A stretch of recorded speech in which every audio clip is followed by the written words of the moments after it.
Everybody, welcome to this evening's special council.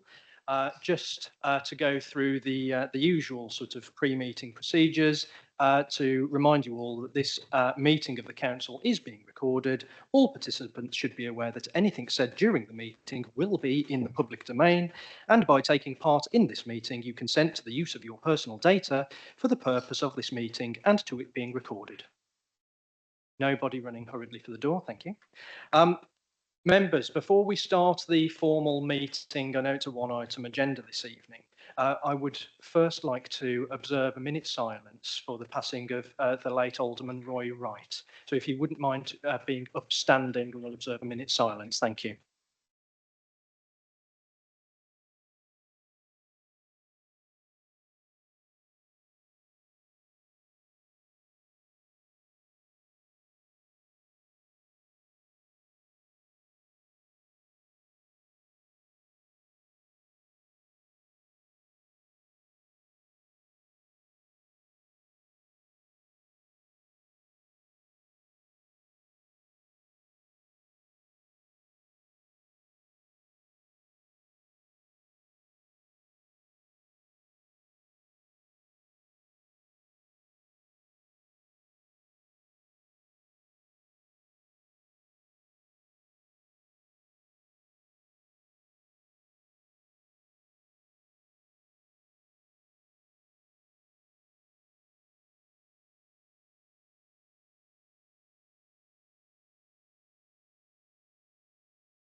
Thank you, everybody. You may be seated.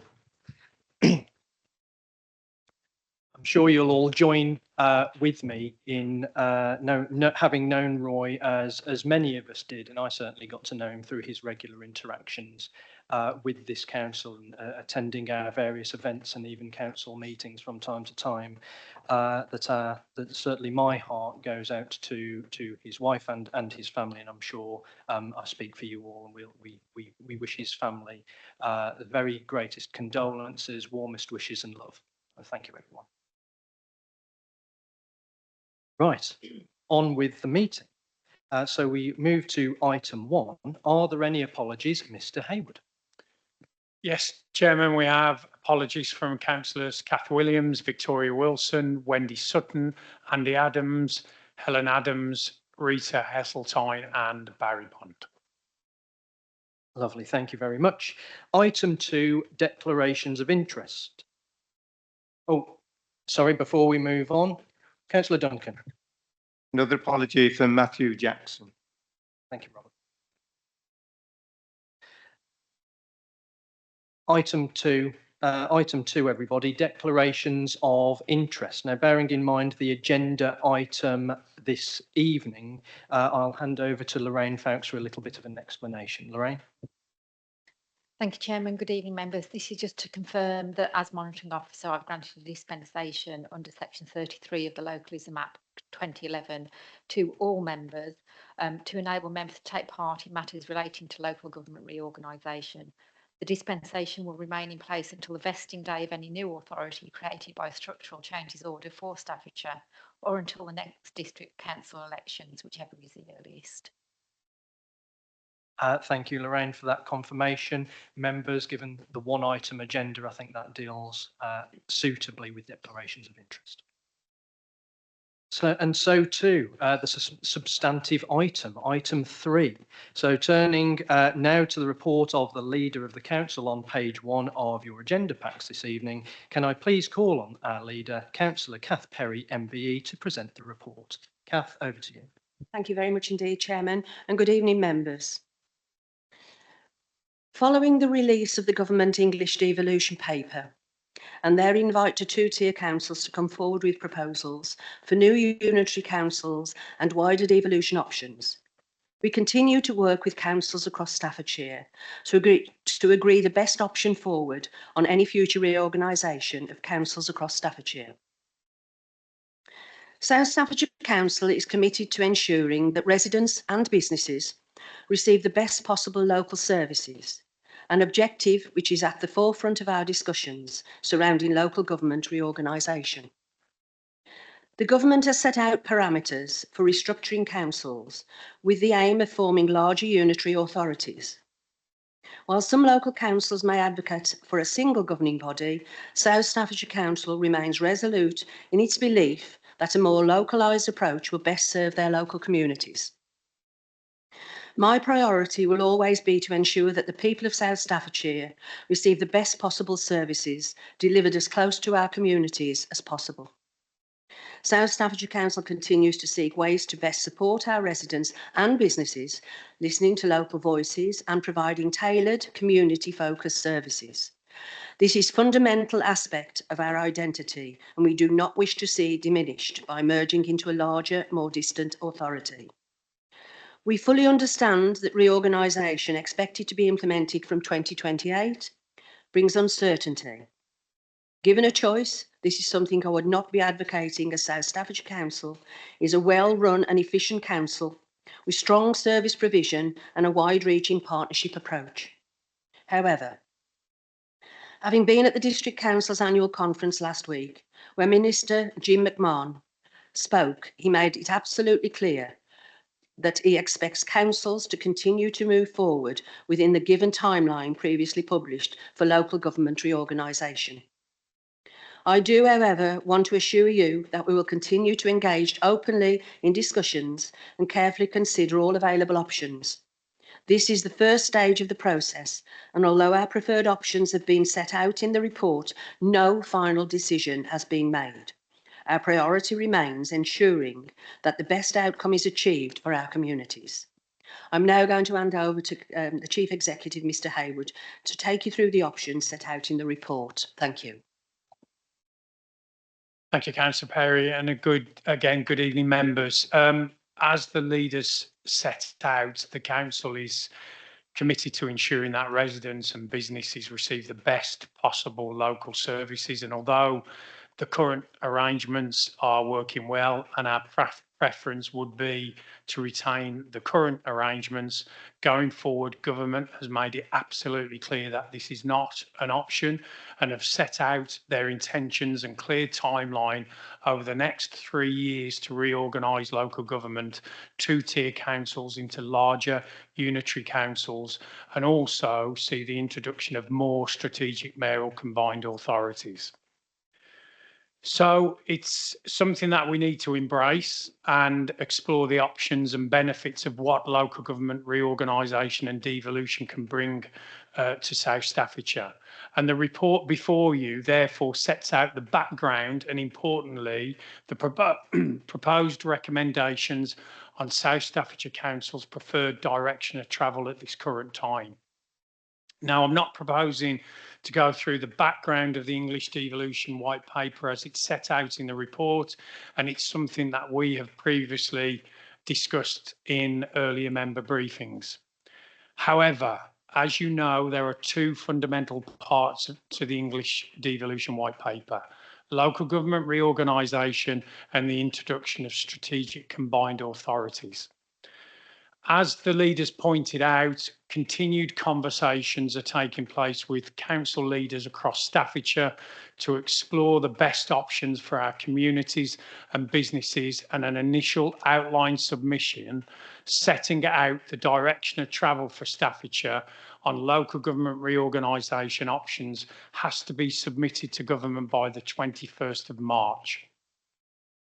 Since this council report was published, as members may be aware, Staffordshire councils have now all released their individual councils' preferences, with 9 out of the 10 councils preferring a 2 unitary council approach, albeit how the unitary councils are split differs somewhat.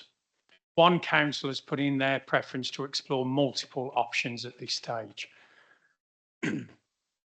In relation to local government reorganisation, and as set out in 5.5 of the report, South Staffordshire Council's preferred option as it currently stands is to support a Southern Staffordshire Unitary Council to sit alongside a Northern Staffordshire Unitary Council. The permutations of how the 2 unitary councils will be made up are still to be determined. However, whatever the end permutation is, it has to set out equally strong cases for both the Northern and Southern Unitary Councils. South Staffordshire will sit within the Southern Unitary Council, recognising the functional and economic relationship of the Southern proposal and an opportunity to build on the already strong links in place and the high levels of in and out commuting and high levels of visitor flows for retail and leisure opportunities across the West Midlands conurbation. The Southern Staffordshire District and Borough Councils also have a proven track record in working in partnership and establishing high quality shared service arrangements. As I've mentioned, the other Staffordshire councils have released their preferred options, and although they are just options at present, two in particular may impact on South Staffordshire. Newcastle Borough Council have mooted several options, including an east-west two unitary council split, with South Staffordshire sitting within a west unitary council. Stoke, incidentally, would sit in an east council and Newcastle in the west. This, at this point in time, would not be a preferred option for this council. Whilst there is a physical connection alongside the western edge of the county via the M6, one elongated unitary would not reflect the functional relationships across and would be challenging to provide a coherent and focused spatial strategy and very limited travel to work links outside the southern tip of Stafford Borough.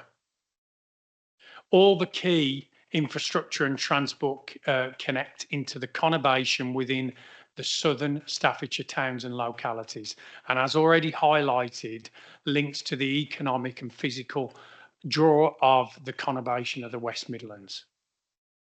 As members will be aware, the County Council has put forward a proposed option to introduce two unitary councils, one for the existing boundary of Stoke-on-Trent, and second to include the rest of Staffordshire councils. Although this option would avoid some of the challenges of disaggregation of children's services and adult and social care, it fails to meet the minimum criteria of the size test of a unitary population being greater than 500,000 for the unitary of Stoke, unless, that is, a smaller unitary area can be justified, which would be difficult given Stoke's current financial position. Equally, a population for this of around 900,000, which would be the population for the rest of Staffordshire, is felt too big by the majority of leaders across Staffordshire and lacks that accountability to residents.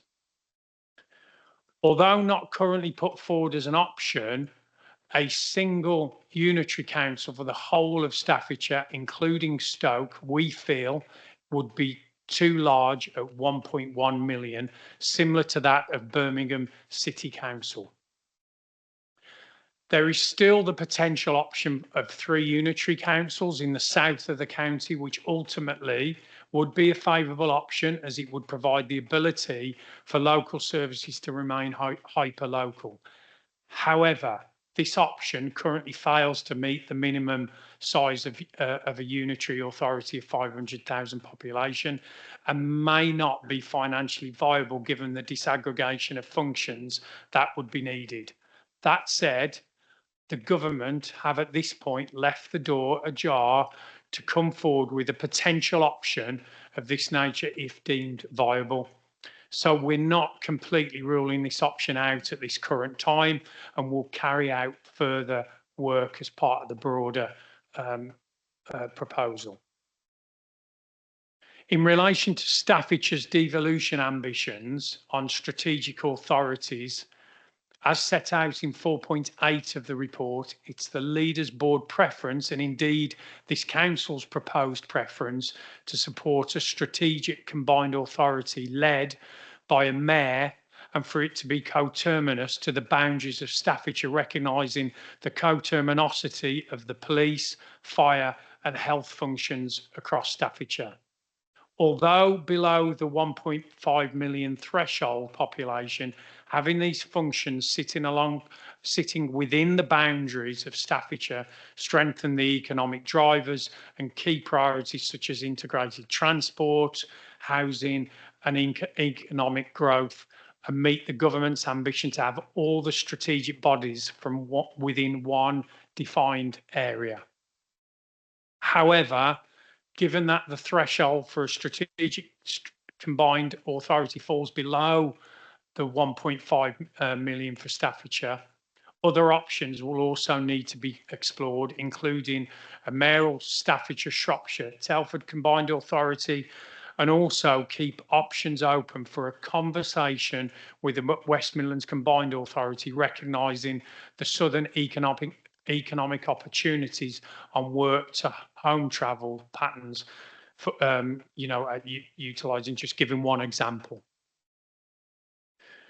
I'll finish by again reiterating that these are our current preferred options as set out in the report. However, much more work will be carried out between now and the November deadline date of submission. We will be pulling on external consultants to support this work, so varying recommendations may still come forward, even ones that are less favourable at this current time.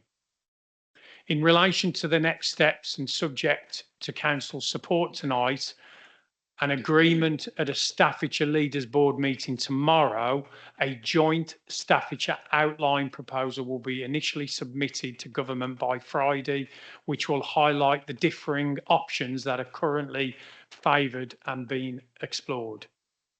As part of the process, the leader and I will continue to keep members engaged in the process, but at this point in time, I would ask members to support the recommendations set out in 12.1 to 12.4 of the report. Thank you, Chairman. Thank you, Dave, for going through that report there. Members, you can see the direction there. Do we have a proposer? Yes, I'd like to propose the report. Thank you. Thank you, Kath. Do we have a seconder? Thank you, Chairman. Yeah, I'd like to second that recommendation and reserve my right to speak. Thank you, Councillor Williams. Members, at this point, before we move on, I just want to reiterate there may well be, I realise there may well be members who wish to speak and wish to debate this a little bit. If that is you, there will be an opportunity to debate it.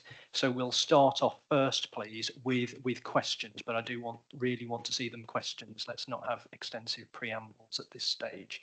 There will be time for that if you want. So that bearing in mind, any questions, anybody? Councillor Allen. Clearly, all the other district councils are looking at economics and growth.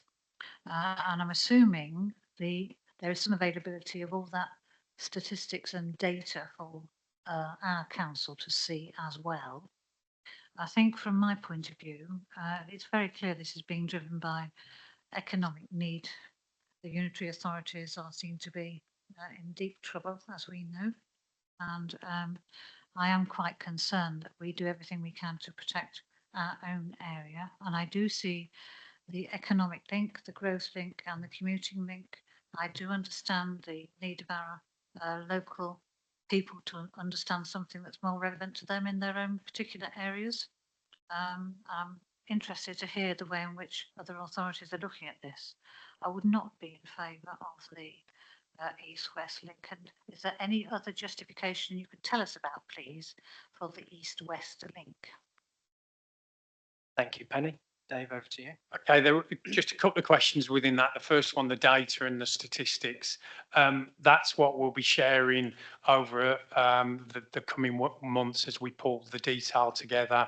We're looking at a northern and southern proposal, so the councils within those sort of defined areas will be working collectively and sharing all the necessary information on the economic drivers, the financial drivers. It will all be shared. And we are looking, this is where we're looking at probably commissioning an independent consultant to pull all the various options and financial scenarios together, so we can get that independent look and assess them from there.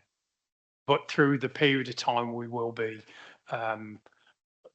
sharing with members as we work through this process. In terms of your second point around the east-west, there isn't anything further we can give at the minute. It's not a proposal that we're pushing forward. It's something that we believe Newcastle may be looking to explore.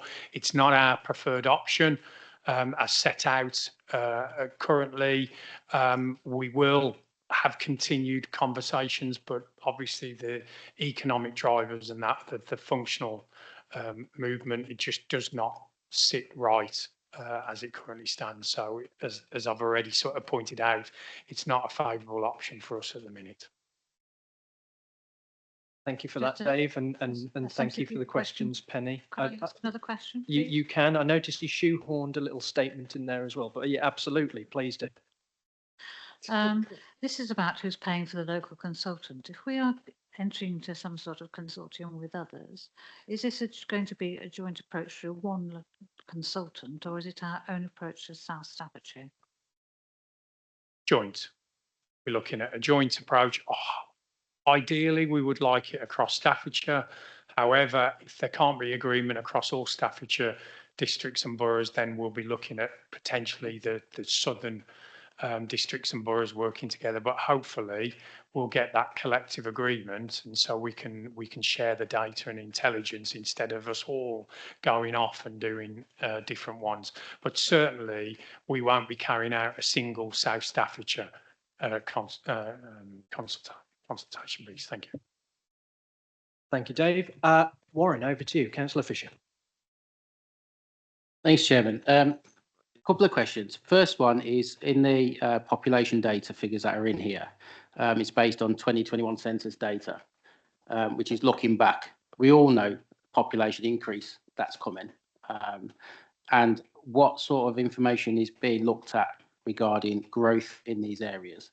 And the fact we know South Staffs are going to have potentially over 10,000 properties with the new government formula for working out housing, maybe 15 if it goes up even more.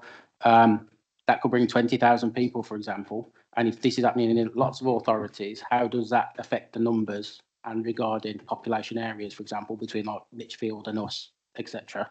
So that's the first question. Second one is, obviously, I think I've said before, for me, the timeline is very fast for such a big change. It's almost like the government's trying to steamroll local communities. That's how it feels to myself. But I noticed the government's doing public consultation in 2026. Can you give us an outline of what that actually means? Is that going to be valuable where they're actually then going to consider feedback from the public, or is it just an awareness exercise for the public? And then the second part of that is, are we planning our own, or are local authorities looking to plan their own form of consultation prior to us having our final proposal in November? Are we going to be doing any sort of information gathering exercise from parish councils, from the community between now and November to inform our final position or proposal? And then the second one, which I think I've asked before, is obviously I'm not expecting an answer to this now, is regarding financial statements of all the councils, because obviously I'm interested in, you know, where the pots of money lie and who's got the most and who expects to be basically bankrolled. So if we can get that at some point, that would be great. Lovely. Thank you, Warren. I think we stuck on question 2 for about 3 questions there, but we're happy to take them all. Dave? Thank you. I mean, they're fairly simple. The responses, in terms of population, yeah, that will be the future predictions, the data, etc., that will be taken on board in terms of whatever the final makeup will be in terms of the numbers, etc.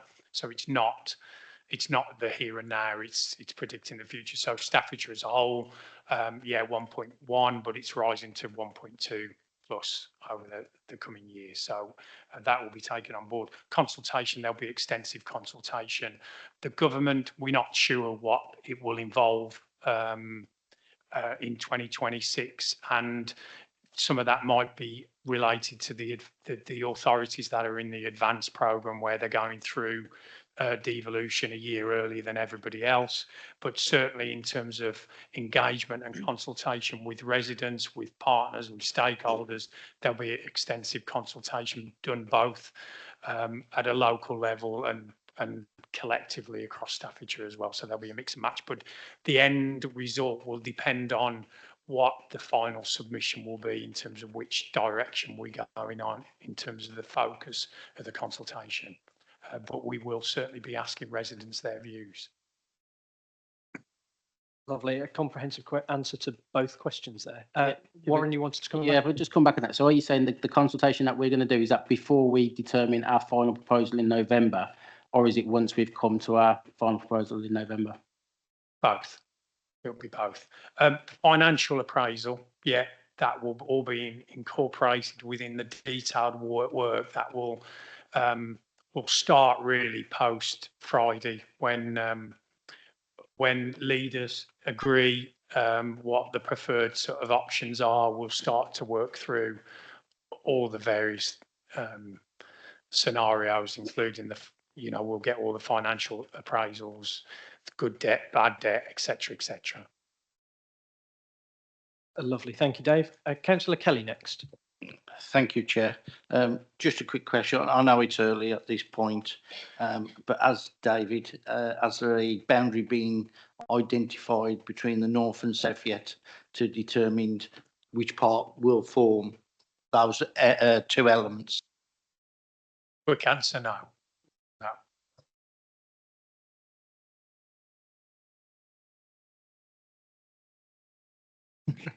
Sorry, Dave, I was miles away there working out who was next. Thank you very much for the answer to that. Councillor Harper-Wallace, we've judged you're next. Brilliant, great, I'll go. From the comments tonight, it sounded like that County Council put forward a proposal that doesn't fall in line with the clear kind of rules set down from government. Do we know why they've put a proposal forward? And also, did government give any indication on what they will do with proposals that don't fall in line with it? Do they just disregard them? And In terms of two questions there, the county's rationale, I don't know if that's their decision, and it will be, but they've made it clear that that's not their final sort of proposal. It's a point in time that they felt that they're in a position now where they felt this was the best option now, but they will continue to look at what's right for the residents. And the second part was, sorry.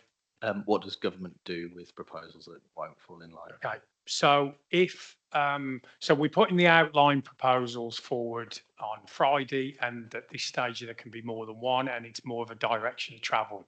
Come November, if we can't agree collectively across the Staffordshire authorities, there can be more than one proposal that goes in, and government, based on the data, based on the intelligence, and how it meets their sort of given criteria, will determine which is the option that will be accepted. That will be taken at some point. It will be taken out of our hands.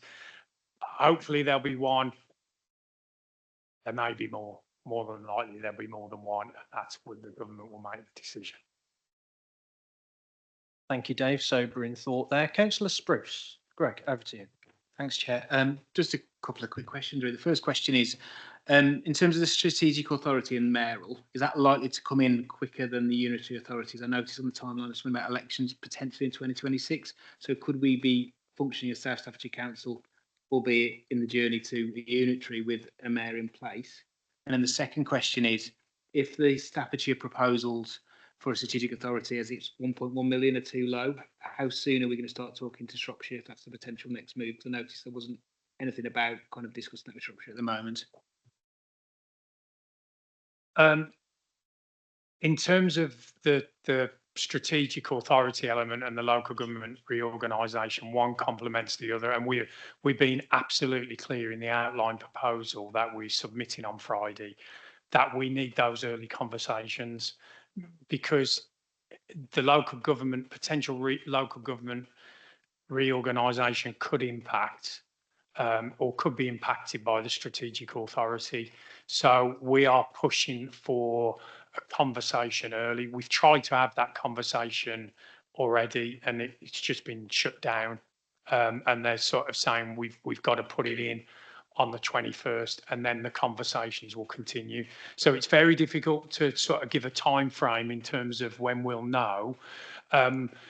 In terms of elections for the mayoral combined authority, if it's accepted, not sure, but Staffage's timeline, if it all goes to plan in terms of the local government reorganisation, would be elections, shadow elections in 2027, and the new council operated vesting day would be April 2028. How the strategic authority, the mayoral combined authority, will fit into that, we're not too sure at the minute, because interestingly, when we got the letter in February from the minister setting out the next steps, the strategic authority element was quite silent. It was more focused on the local government reorganisation side of things. But rest assured, it is front line and centre of the conversations that we want with government. Thank you, Dave. Greg, that answers your question sufficiently. Thank you. Members, anybody else? Councillor Ashley. Thank you, Mr. Chairman. It would appear that most issues are still way up in the air. But I do gather from the statement that at least this council would go for a strategic authority for Staffordshire with a mayor. Now then, it would appear also that they would look to an option for a Southern Unitary Council, Unitary Council. Now, you know, there's 1.1 million population in Staffordshire. Leading on from really Councillor Kelly's point, surely it's not difficult to work out of the 8 districts and the Stafford Council to work out where a line, we're talking South Staffordshire, would be with the councils that would be involved or recommended in a Southern Unitary Authority. I wouldn't have thought that figures are too difficult to work out. I am aware, of course, that the leaders' meeting a bit later this week will probably decide whether it's a unified submission, I don't know. But surely we can get some indication of what the thought is from this council, what a Southern Unitary Authority would consist of. Any firm, what shall we call it, figures? Just to reiterate the point I made earlier, no, there isn't any firm figures been agreed.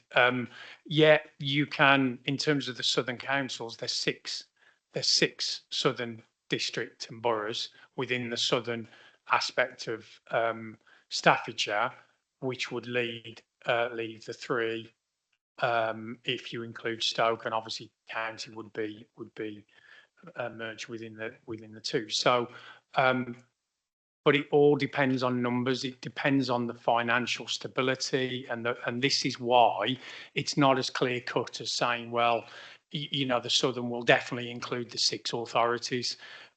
You can't say. It may be once we've done the piece of work that we'll be coming back and saying, actually, financially, it's viable and it can stand up to have 2 unitary councils within the Southern area. So it's at this early stage, because there's so much more work to be done on the detail, you cannot say who's in, who's out, and what the makeup is, because it's just speculating at the minute. There's potential, you know, where councils individually would like to sit, and Newcastle have made it absolutely clear their position on things, but the end result may be very different, and that's where the work starts from now through to November before the final submission. Lovely, thank you, Dave. Members, any other questions at this stage? Councillor Fisher. Thanks, Chair. And just a secondary question, and Dave, you might not be able to answer this, or it might just be my own curiosity. When it says in here to delegate authority to commission expert advice and use consultations, who's the expert? Who are you going to for that Is it the LGA? Who are the experts in the room regarding these? Because I can only imagine if every authority in England is going to go through this process, the demand on these experts is going to be quite high, and therefore the cost is going to be high. And obviously, they're probably very happy about that. But who are the experts that we're looking to actually go with, or for this advice? Who? There's a number of consultancy companies, Grant Thornton, PwC, a whole range, and I think that we'll go through a procurement sort of piece of work and look at what we need and how and what's right for Staffordshire in terms of going forward. You're right, they'll be in demand without a doubt, and there'll be a cost, but it'll be shared amongst all the councils who sort of signing up to it. But I think it's needed to get that independent look, and they're seen as experts, or because they've been involved in it before. There's been several sort of devolution proposals come forward where these consultancy companies have been supporting councils to pull the proposals together. So there's a lot of knowledge. Grant Thornton, for example, have produced a paper on that transformation from existing councils into whatever the new councils will look like, and we've pulled on that already and had a look at it. And internally as a district council, we're looking at okay, what do we need from our internal working groups, etc. So it's pulling on these individuals, these companies who have been through it before, and utilising their advice and expertise on it, really, and experience. And I think it's the experience that we need. Thank you, Dave. Warren, do you want to? Yeah, I'm going to just go back to, because I just wanted to get it in my head in the fact that, so we're using these consultants almost like a secondary opinion. We're going to be actually doing, because I think obviously as a local authority, we've got a lot of experts in here, Lorraine for one, resources that we can use internally. So we're going to be doing a lot of the legwork ourselves, and then just using the consultants for a second opinion to almost fact check what we're doing, rather than actually letting them do most of the legwork and then us just not, if that makes sense. Look, we'll be actively involved in it, and I think what in terms of consultants, what we'll be using them for is to pull all the various scenarios and the proposals together and look at the different connotations, the permutations, what works, what doesn't, what are the pros, what are the cons, the risks, the strategic risks. And then they won't do it in isolation. We'll be working very closely with them. We've, as a leadership team, we've already carved up roles, etc., that we'll be sort of doing as a council, and I know other councils have done the same, and we'll be actively involved in those conversations as they go along. And as the leader has already said, and I've said, we'll be bringing it back to you at every single point in time to have the conversations, to keep you up to date. This is our third conversation in a very short space of time, and the leader's been keeping very close to you with regular sort of updates on where we're at, and we'll continue to do that. So you'll be very much part of the process in terms of determining how it all fits, etc. But it will be within a defined parameter. Lovely. Thank you again, Warren. Penny, over to you. Thank you. Just a brief word about parishes whose role and responsibilities will possibly change massively under this new organisation. What can we do to help them to consider what's happening, and this is apart from the public consultation? And what are we doing in advance thinking about our own assets and financial strengths? Thank you, Penny. That was a question. Over to you, Dave.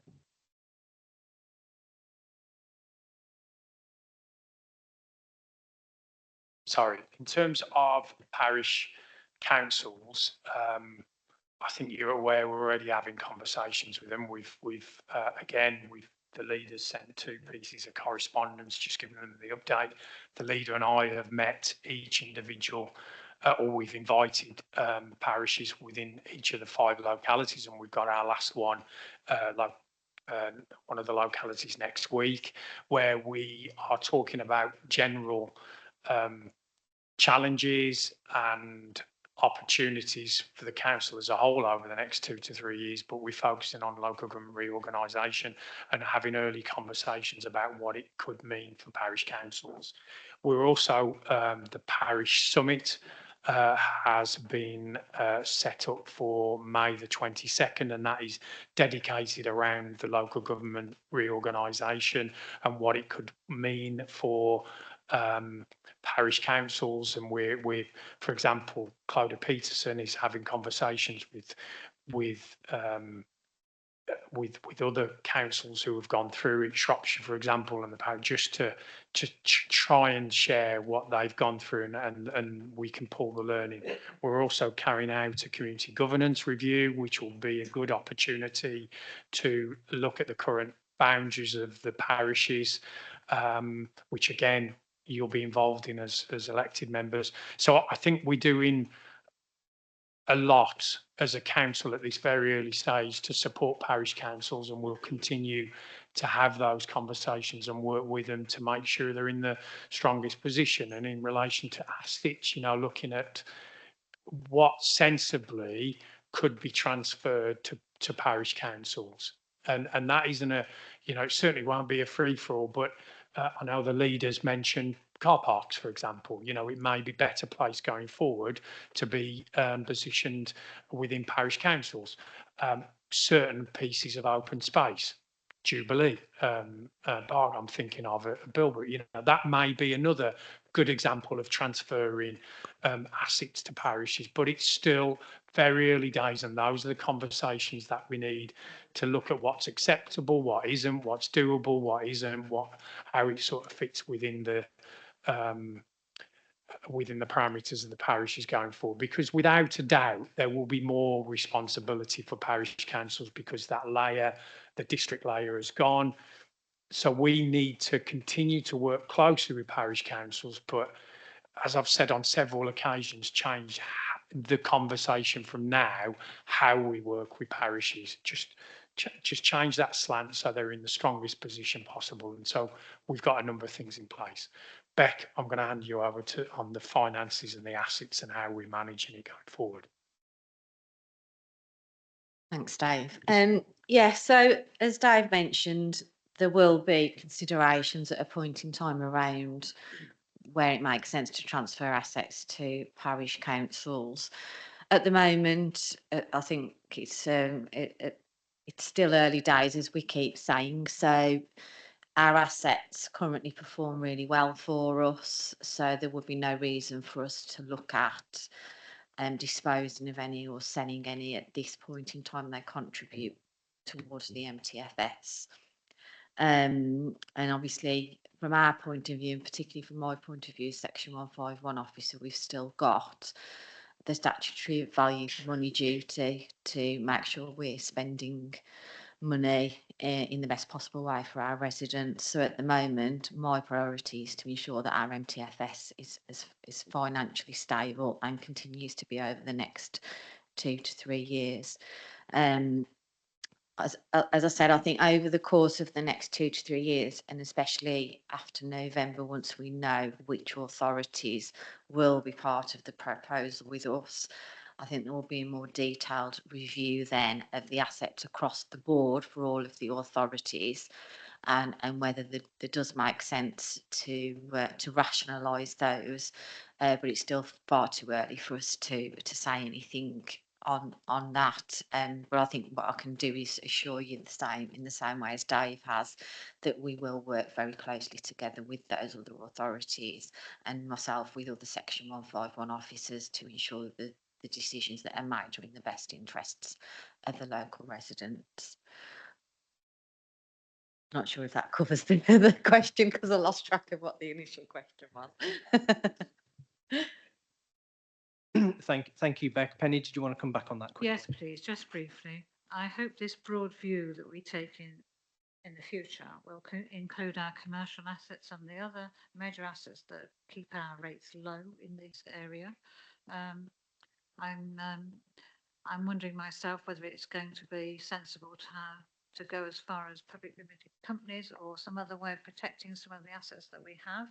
So I'm just throwing this out as a a thought right now, because considerable thinking would need to be done about this, and whether our residents would benefit in the long term from some protection of the current assets we hold.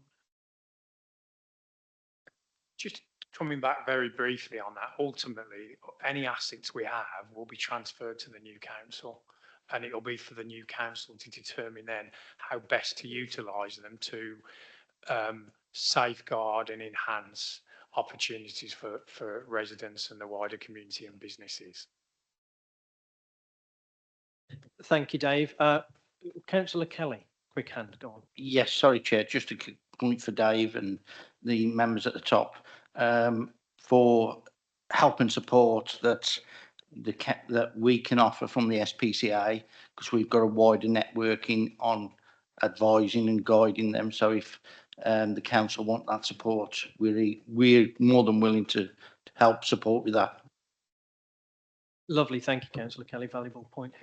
Just noted by the top team. Thank you, Warren. Final word. question. I've got care towards those poor members on the planning committee. Hopefully, it's a quick and easy one. I know one of the concerns that for a number of members is the local representation that will be under the new unitary. Will that be part of the November proposal, and we'll have an idea of actually how many councillors South Staffordshire unitary would have and in what areas, as so the public are aware of what representation they will get in their area as part of that proposal, or is that something that comes at a later date in 2026? By November, the government have asked for sort of our thoughts in the outline proposal, but we deliberately haven't come back with a number because it's too early. It's because that work's got to be done. But by November, whatever proposal is put forward, whatever preferred proposal for us, wherever we sit, the makeup of the members will be identified at that point. Thank you, Dave. Members, if there are no more burning questions, again, as mentioned, I do have care towards the members that will be sitting in planning committee after this meeting. I can't see anybody else signalling, so we will move on to the debate section. Does anybody wish to speak on this item? No. Okay, you've all done that deliberately to me, haven't you? I set it out right at the start. I said, hold it, keep your powder dry, and then you've brought nothing to the table. Thank you very much. Thank you, everybody. Really well scrutinised through those questions. Lots of discussion there between yourselves and the top table on that. Hope you've got some clarity. In which case, I don't have to ask if anybody wishes to wind up. So we can move on to the recommendations outlined in your pack. So is it your wish that these recommendations are carried? Those in favour, can I have a show of hands, please?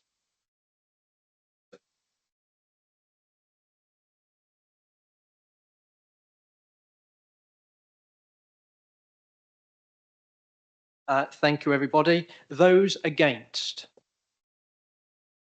Any abstentions?